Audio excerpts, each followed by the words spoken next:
Selamat pagi, selamat siang, selamat sore Bapak, Ibu, dan rekan-rekan. Pada video kali ini saya akan mencoba memaparkan mengenai pemasaran digital dan bagaimana cara kita melakukan content creation untuk pemasaran digital. Semoga bermanfaat. Singkatnya, pemasaran digital adalah iklan yang ada di platform digital dan dilengkapi oleh call to action. Platform digital di sini bisa berupa sosial media atau mungkin e-commerce atau mungkin website dan lebih banyak sekali contoh-contoh lainnya yang akan kita bahas selanjutnya. Lalu setelah itu ada call to action juga yang merupakan panggilan untuk beraksi, untuk menyuruh orang-orang beraksi. Misalnya di akhir kalimat kita gunakan kalimat-kalimat seperti ayo beli atau mungkin rasakan sensasinya seperti itu. Kalau call to action ini tujuannya adalah mempengaruhi orang, mensugesti orang bahwa mereka membutuhkan produk yang kita iklankan tersebut dan mereka perlu mengambil aksi sesuai yang kita perintahkan dalam iklan tersebut. Banyak orang yang mengira bahwa sosial media ini adalah keseluruhan dari digital marketing atau pemasaran digital. Tapi sebenarnya sosial media hanya sebagian kecil dari digital marketing. Kalau kita lihat dari gambar, sosial media hanya mencakup satu lingkaran warna hijau itu. Sedangkan ada juga content marketing yang mana kalau kita padukan dengan sosial media ada industri influencer. Mungkin influencer-influencer di sini yang sering kita lihat seperti selebriti yang ada di Instagram yang mereka mengendorse itu merupakan paduan dari content marketing bagaimana orang-orang yang mengelola sosial media sebagai tempat pemasaran ini membuat sebuah konten menggunakan jasa para influencer-influencer ini. Lalu ada juga website di mana kita biasanya menulis atau mengulas produk kita di sebuah website sehingga orang-orang bisa mendapat ulasan yang menyeluruh tentang produk kita. Lalu ada juga pemasaran digital menggunakan search engine atau mesin pencarian seperti Google misalnya, atau mungkin Yahoo, atau Bing, atau Naver mungkin. Dengan menggunakan search engine ini kita bisa memaksimalkan bagaimana produk kita bisa muncul di mesin pencarian untuk memudahkan orang-orang menemukan produk kita tentunya. Yang terakhir ada digital advertising. Oke, ini adalah beberapa digital marketing yang berbayar, yang kita melakukan pembayaran untuk mendapatkan pemasaran-pemasaran ini. Yang pertama ada display marketing, ini biasanya jasa-jasa konten kreator, penggunaan konten kreatif pada konten yang akan ada di sosial media. Misalnya, bagaimana cara kita melakukan desain untuk sosial media kita agar lebih menarik untuk dilihat, atau mungkin bagaimana kita melakukan penulisan konten di sosial media kita atau di e-commerce kita seperti itu, copywriting mungkin itu semuanya membutuhkan ahli-ahlinya tersendiri sehingga terkadang juga harus mengeluarkan biaya tersendiri. Yang kedua ada affiliate atau afiliasi di mana kita bekerja sama dengan media lain agar dapat menampilkan produk. Misalnya yang tadi saya sudah sebutkan ada influencer, misalnya kita bekerja sama dengan influencer untuk memasarkan barang kita, untuk membuat orang-orang melihat barang kita karena barang kita dipasarkan oleh atau digunakan oleh influencer tersebut. Bisa juga menggunakan jasa-jasa para orang-orang yang menulis di website atau di blog untuk mengulas barang-barang atau produk-produk kita. Yang ketiga ada paid search. Ini melakukan pembayaran agar konten selalu muncul di halaman muka mesin pencarian. Jadi misalnya kita ketik di Google mengenai sebuah produk, lalu habis itu ada satu produk yang muncul di paling atas di Google dan akan ada tag iklan kecil di sebelahnya. Itu merupakan pemasaran-pemasaran yang biasanya berbayar. Mereka membayar kepada mesin pencarian atau layanan-layanan pencarian tersebut untuk dapat membuat produk mereka menjadi paling atas ketika dicari namanya di Google atau di mesin pencarian lainnya. Lalu selanjutnya ada shopping. Ini melakukan iklan produk di e-commerce. Ini paid search juga, tetapi di e-commerce seperti di Shopee atau mungkin di Tokopedia atau mungkin di Bukalapak dan sebagainya. Selanjutnya ada digital marketing organik. Ini adalah digital marketing yang tidak berbayar, yang biasanya bisa kita lakukan oleh kita sendiri, tidak usah menggunakan bantuan orang lain jika kita sudah mengetahui cara menggunakannya dengan baik dan benar. Yang pertama ada sosial media. Tentu saja kita butuh keahlian tersendiri untuk mengelola sosial media ini sendiri. Misalnya dari bagaimana cara kita memfoto produknya, membuat konten-konten untuk pemasarannya, mengedit-editnya dengan Canva mungkin, atau lakukan copywriting untuk produk itu sendiri. Lalu juga bagaimana cara kita berhubungan dengan konsumen lain yang ada di sosial media seperti itu, dan melakukan pemasaran lainnya. Yang kedua, ada search engine optimization. Ini adalah sebutan untuk memaksimalkan kemampuan mesin pencarian untuk mengiklankan produk. Yang ketiga ada email, yaitu melakukan penyebaran email untuk memperkenalkan produk. Jadi kalau kita punya website, lalu habis itu di bawahnya biasanya ada ketik email di sini untuk berlangganan. Nah, itu bisa kita gunakan untuk digital marketing melalui broadcasting email, melalui penyebaran email. Jadi kalau misalnya pembeli mengetik email mereka di sana dan bersedia untuk berlangganan, kita bisa melakukan penyebaran email secara berkala untuk mengingatkan pembeli bahwa kita punya produk baru loh, atau mungkin kita ada promosi baru loh, seperti itu. Oke, tadi kita sudah melihat ada banyak sekali bentuk-bentuk pemasaran. Tapi bagaimana cara mengetahui pemasaran yang tepat? Yang harus diperhatikan ada demografi. Yang pertama, demografi dari konsumen kita sendiri. Ini terkait pada dinamika penduduk, jenis kelamin, usia, tingkat pendidikan, dan lain-lain. Tujuannya mengetahui seberapa besar target pasar, pendekatan pemasaran yang seperti apa yang tepat untuk dilakukan, hingga jenis produk yang dipasarkan. Misalnya kalau kita mau menyasar untuk ibu-ibu yang sudah memiliki anak dan kita punya produk cemilan keluarga, kita bisa melakukan pengemasan produk yang sesuai dengan seleranya ibu-ibu ini. Misalnya produknya praktis hingga tidak banyak menimbulkan sampah, mungkin bisa kita gunakan ziplock agar lebih praktis juga untuk ibu-ibu ini menyimpan produknya atau cemilan yang kita jual, seperti itu, dan itu akan menambah competitive advantage atau keuntungan kompetitif kita.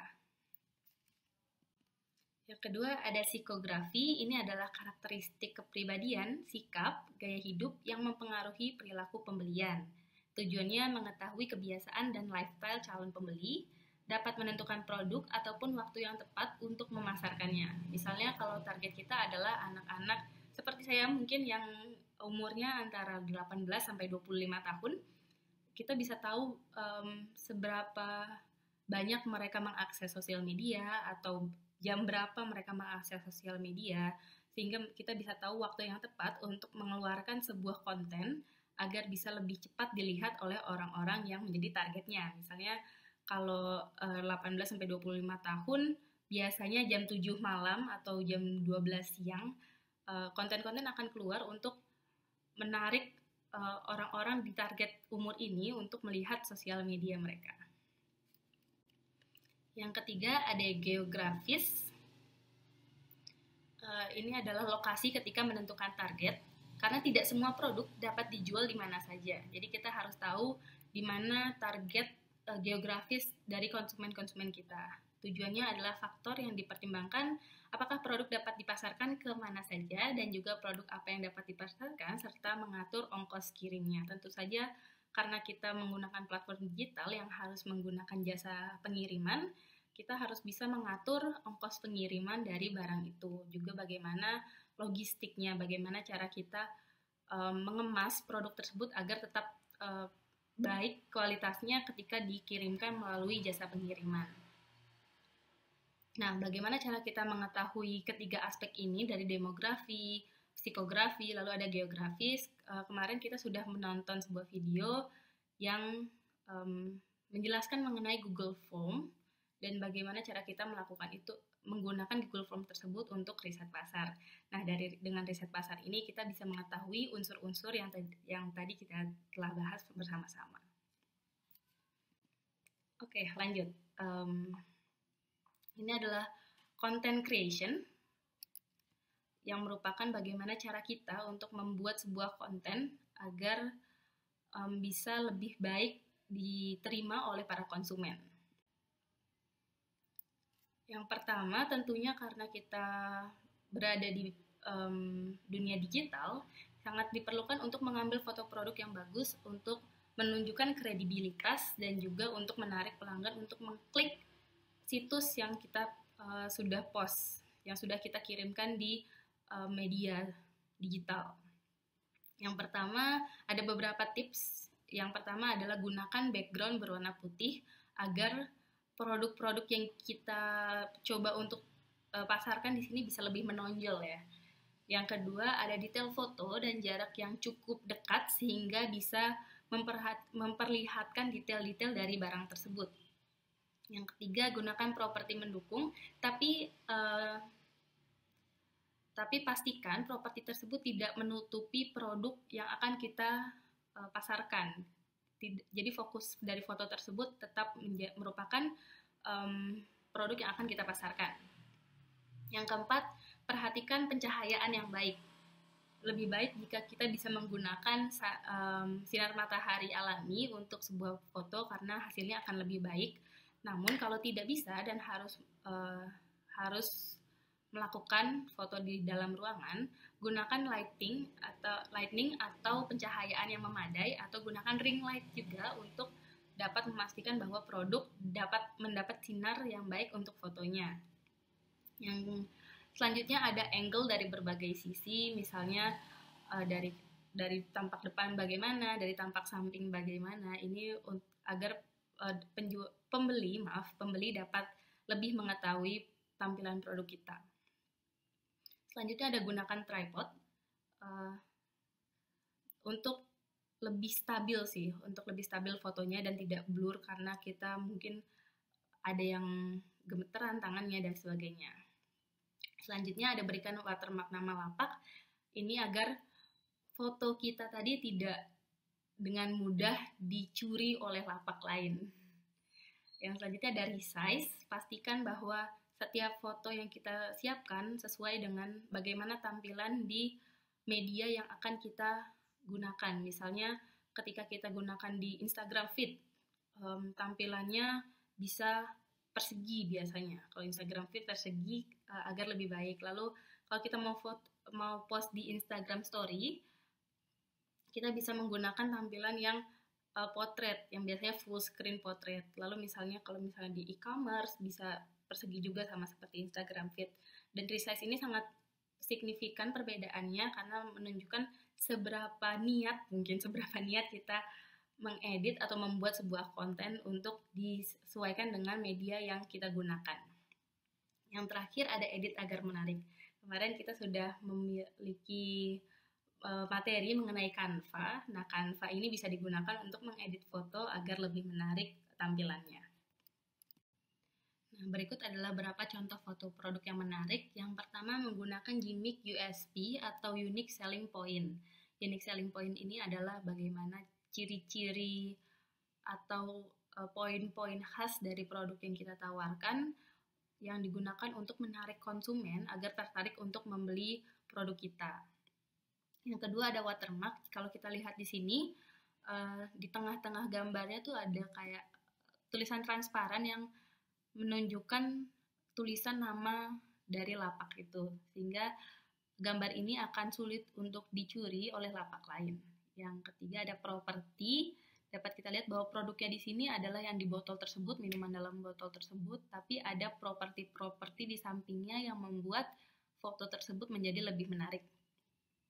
Selanjutnya ada ingredients, misalnya kalau kita menjual foto produk kecantikan misalnya, apa saja ingredients di dalamnya itu bisa dilampirkan dalam gambar. Lalu selanjutnya ada multi angle. Di sini kita lihat ada helm yang bisa menampilkan tampak depan dan tampak belakang. Juga nanti ada tampak sampingnya juga. Jadi pembeli bisa melihat lebih lanjut mengenai foto produk tersebut. Selanjutnya ada detail. Misalnya ini kita melihat ada helm yang tadi, detailnya adalah pengaitnya bagaimana bentuknya. Lalu yang terakhir ada model, kita bisa lihat di sini ada seorang artis yang dijadikan model oleh helm tersebut. Oke, lanjut ke membuat judul sebuah produk. Yang pertama kita harus tahu dulu apa yang tidak boleh kita lakukan ketika membuat judul.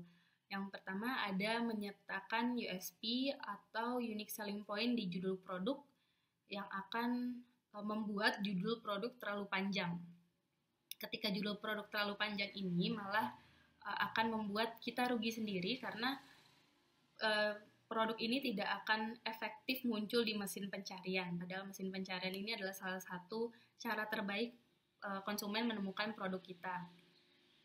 Selanjutnya, jangan membuat judul produk yang menipu.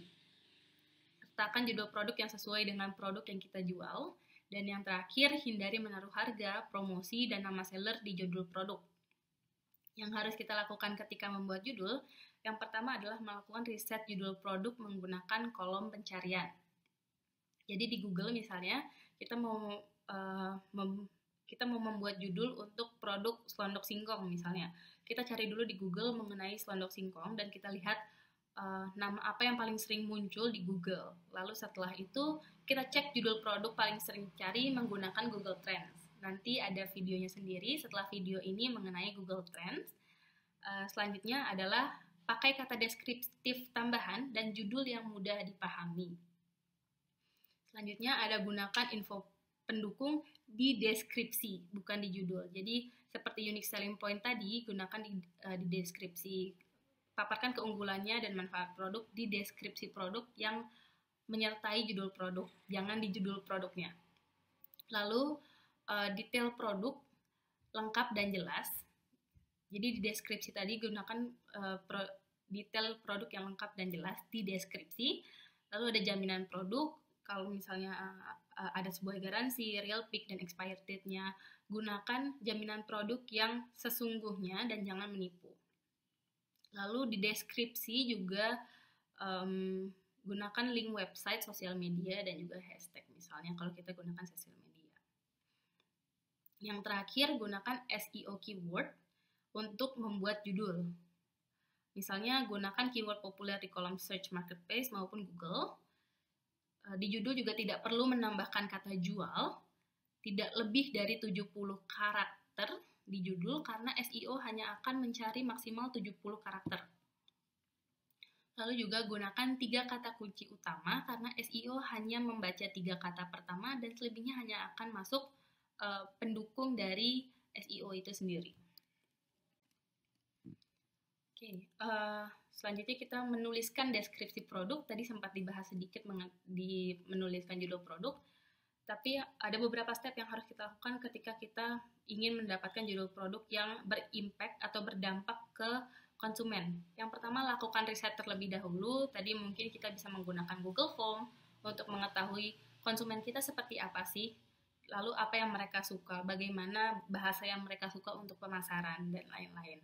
Yang kedua, kenali konsumen yang akan dijadikan target pemasaran. Seperti yang tadi, kita lihat dulu misalnya remaja sukanya bahasanya seperti apa, atau mereka suka melihat sosial medianya di jam seperti apa, lalu produk-produk yang mereka butuhkan itu apa.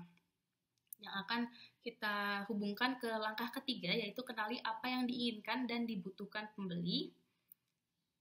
Karena kita sudah mengetahui apa yang diinginkan dan dibutuhkan oleh pembeli, kita bisa menawarkan solusi pada konsumen atau pembeli melalui produk kita. Sekian dari saya. Jika ada pertanyaan bisa dituliskan di kolom komentar. Saya mohon maaf jika ada kesalahan dan kekurangan. Terima kasih.